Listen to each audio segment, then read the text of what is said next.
ya, untuk mengatasi kegelisahan-kegelisahan itu. Masalahnya begini, ini gara-garanya mah karena dia melakukan ketidakjujuran tentang keuangan di perusahaan, sehingga dia terancam akan di PHK. Gelisah dia. Ya udahlah, bagaimana mengatasinya? Ada 3 tahapan. Pertama, kalau tidak diatasi, kamu selama hidup tidak akan pernah merasakan kebahagiaan itu. Sayang sekali, ya. Pertama kali adalah coba kita berpikir, menganalisa, dan silakan mengandaikan. Silakan berandai-andai dalam pikiran kita bahwa apa yang terburuk yang bakal terjadi pada diri kita. Artinya di PHK. Kemudian tidak dikasih uang pesangon. Kemudian apalagi? Tidak diberhentikan, tidak secara hormat. Kita mulai berpikir kemungkinan yang terburuk apa yang terjadi. Oke, sudah ditulis. Belajar berpikir dengan pikiran dan dengan kertas dan tulisan. Kata-katanya, saya akan di PHK. Saya tidak akan dikasih uang kerahiman. Saya akan dipecat tidak sesuai yang betul. Setelah itu, katakan dalam dirimu sendiri, apapun yang terjadi, aku siap menghadapinya. Selesai. Itu kedua. Yang ketiga, silakan dipelajari semuanya. Apa yang bisa diselamatkan, silakan selamatkan. Anak istri pulang kampung, contohnya kan begitu. Atau mungkin ada perhiasan istri yang segera kirimkan mertua dulu. Barangkali disikat KPK soalnya Pak Anu. Ya, itu. Ini 3 yang perlu kita selesaikan. Saya ingin membagi kebahagiaan untuk ibu-ibu semuanya. Sayang ya, saya beginilah. Kadang-kadang kaya mah kaya kok, bener. Uang berlimpah, rumah bagus, mobil banyak. Ya, tapi apa ternyata dia tidak punya waktu untuk menikmatinya. Goblok nggak? Nah inilah. Dan dia tidak merasakan kebahagiaan sama sekali. Dan ternyata memang kebahagiaan dengan harta nggak ada urusan kok Pak. Saya mau nanya, ada nggak orang yang miskin tapi bahagia? Ada nggak orang miskin yang sengsara? Ada nggak orang kaya yang bahagia? Banyak mana orang kaya bahagia atau sengsara? Betul, jelas tuh siapa nih? Coba cuma kan, jenius nih, jenius kamu. Iya, ya. Sebabnya kita selalu sedih nih Bu, karena kita tidak fokus. Tidak ada masalah, sekalipun makan dengan nasi putih sama tempe, asalkan kita fokus. Mata kita melihat tempenya juga sepotong ini nggak digigit, dicelup ke kecap, dilambut kecapnya. Uluh maning, tuh lambut maning. Jadi selesai makan tempenya masih utuh buat besok. Ya. Tapi yang penting matanya melihat tempe, ya kan gitu. Ilatnya ngelambut di kecap, nasi putihnya dipegang, giginya ngunyah nasi, tenggorokannya ngeleg nasi. Bahagia kok, percayalah. Dan kita syukuri alhamdulillah. Yang sebabnya kita makan sambil nangis tuh, matanya ngeliat tempe, pikirannya ke sate. Kenapa kamu akhirnya muring-muringan sama istri kamu? Karena ketika memeluk istrimu, pikiranmu ke Syahrini. Coba kita belajar konsentrasi yang benar dong ya. Ini untung ada komputer saya bisa membandingkannya ya. Iya. Makanya otak juga kalau berselancar ke tempat yang nggak benar, sama ngeheng, virusnya masuk semua. Mangga Pak Kusro, situs-situs yang silakan kunjungi semuanya. Nggak akan lama, seminggu datanya hilang semua. Iya, itu. Makanya bagaimanapun kita kawal hati kita, pikiran kita, ya jangan dibiarkan dia berkelana ke tempat-tempat yang nggak baik. Hati juga dibimbing dong. Ya, hati orang yang dibimbing itu namanya al-muhtadun, orang yang hatinya dibimbing oleh Allah Subhanahu wa Ta'ala. Nah, setelah itu setengah rolas ya. Nah, setelah itu lalu apa pula yang harus kita lakukan untuk mengusir kegelisahan ini? Pertama, ada 4 langkah. Pertama, coba kita analisa, kita ingat kembali, kita catat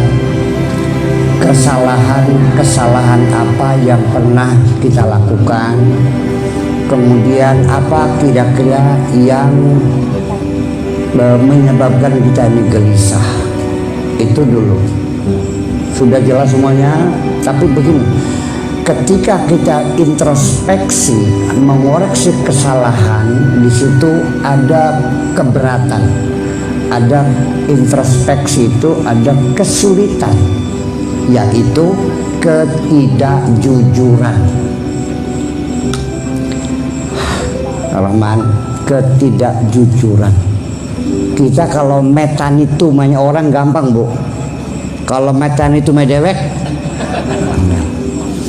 Iya, kita kadang-kadang, saya pengalaman saya, karena saya juga sama dengan kalian, sama saya dengan ibu, sama saja 11-12 kok. Ya, kita sudah menduga kayak ini salah saya ini, tapi otak saya ini memberikan advokasi. Ya tidak, bukan salah kamu, itu salah teman kamu, yang salahkan dia, kamu kan korban. Nah, kalau sudah kita merasa sebagai korban, itu kita sudah terikat sesungguhnya, terbelenggu. Jangan sekali-kali merasa dirimu sebagai korban, tanggung jawab dong. Ya, iya. Nah, itu kenapa salahnya?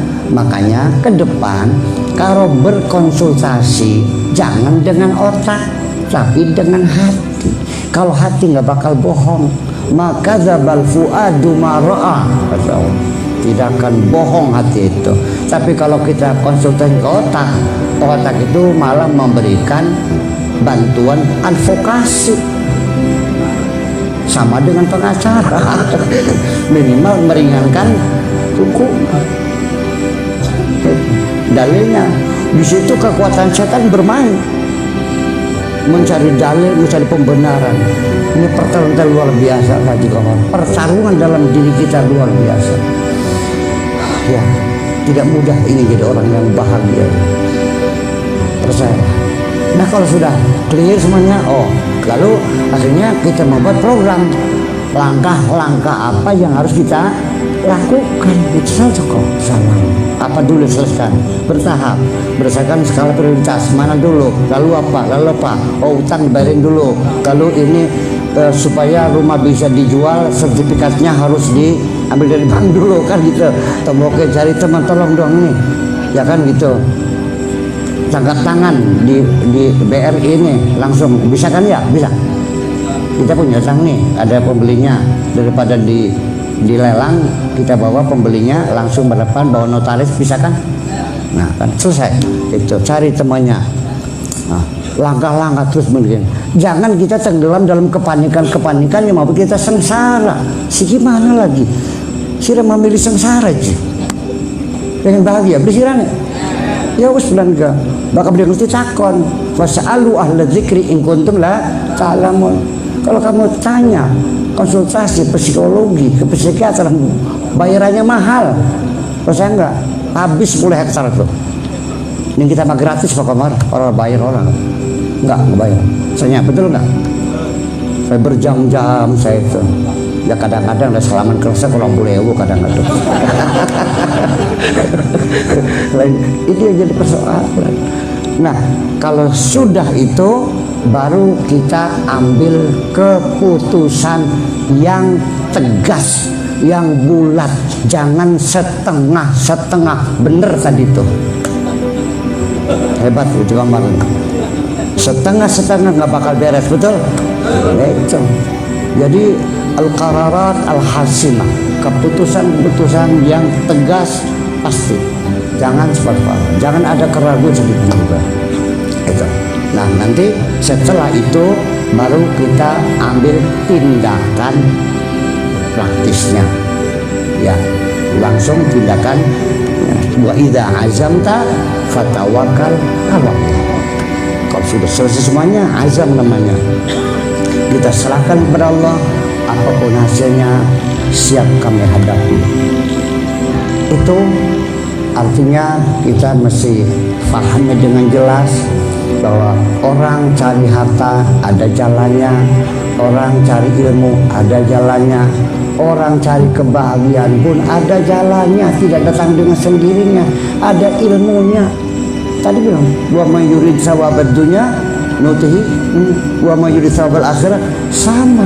Orang berbagi juga ada jalannya, ada ilmunya. Man arada dunya fa'ali bil ilmi wa man arada al akhirah fa'ali bil wa man aradahuma fa'ali bil ilmi. Makanya ke depan, sebab bagaimanapun juga kesehatan jiwa ini juga sangat erat hubungannya dengan tingkat intelektualitas. Saya mengobati orang gila kalau dia berpendidikan dari keluarga yang educated, itu lebih mudah daripada masyarakat yang buta huruf, yang saya juga orangnya blow on, angel ngobatannya gitu. Iya, sebab persoalannya sangat tidak semudah itu. Ini sebenarnya nggak kelihatan, itulah makanya sebetulnya banyak sekali kepribadian Nabi yang perlu kita contoh. Ini baru takut ya kan gitu. Nah, makanya Allah sendiri pun itu menjamin ketika orang itu beragama, apapun agamanya. Dengar baik-baik. Sabar. La khaufun 'alaihim wa lahum innalladzina amanu, orang-orang yang beriman. Allah tidak menyebutkan orang Islam, orang beriman. Ya, Allah nggak pernah manggil orang Islam. Manggilnya selalu ya ayyuhalladzina amanu. Nggak ada ya ayyuhalladzina aslamu, nggak ada. Orang yang beriman, katakanlah kita. Walladzina hadu wasabiuna Yahudi, sepaseban. Kemudian wan nasara dan Nasrani. Man amana billahi wal yaumil akhir, barang siapa wa amila salihah, barang siapa yang beriman kepada Allah, hari akhirat, beramal saleh, la khaufun 'alaihim wa lahum yahzanun. Jadi jaminan Allah ini tidak hanya untuk orang tertentu, siapapun yang beriman kepada Allah, hari kiamat, dan beramal saleh. Artinya apakah itu orang beriman, apakah Yahudi, apakah Majusi, apakah Nasrani, itu semuanya dijamin la khaufun 'alaihim wa lahum yahzanun. Karena bagaimanapun juga ketika orang itu tidak percaya kepada Tuhan, ini ateis sendiri, hidupnya tidak punya pegangan, tidak punya cita-cita, tidak punya platform, tidak punya visi dan misi. Jadi kayak pedet kegawaning, jadi mudah terpengaruh. Dan itu semuanya Bapak sekalian, jaga diri si bonge teleponan lebih pila kongko lima kula dalun niki kebagian senang kepanggil sarang kakak Omar.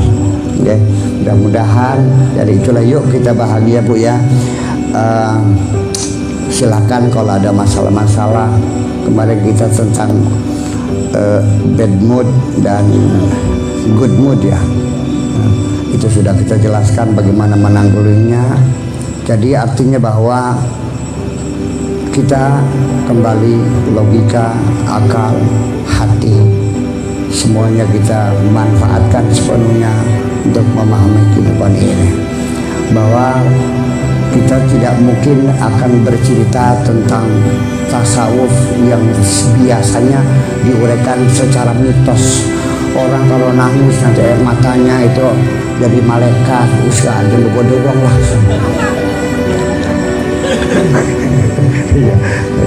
Jadi coba kita rasionalisasi kajian-kajian tasawuf, ya kan gitu. Kemudian juga kontekstualisasi kajian-kajian fikih ini harus segera dimulai. Saya ingin melakukan perubahan di sini. Ya, saya ingin melakukan perubahan tanpa pemikiran. Pembangunan fisik tidak akan bermanfaat kalau tidak diawali dengan pembangunan pemikiran. Karena bagaimanapun yang berbuat, yang bertindak adalah pikiran kita. Makasih, mangga sarang-sarang bismillahirrahmanirrahim. Rabbana auzi'na an nashkura ni'mataka allati an'amta 'alaina wa 'ala walidayna wa an na'mala salihan tardah wa adkhilna bi rahmatika fi 'ibadika salihin. Rabbana atina fid dunya hasanah wa fil akhirati hasanatan wa qina adzabannar. Wa sallallahu ala sayyidina Muhammadin wa ala alihi wa sahabatihi ajma'in. Subhana rabbika rabbil izzati amma yasifun wa salamun alal mursalin walhamdulillahi rabbil alamin. Assalamualaikum warahmatullahi wabarakatuh.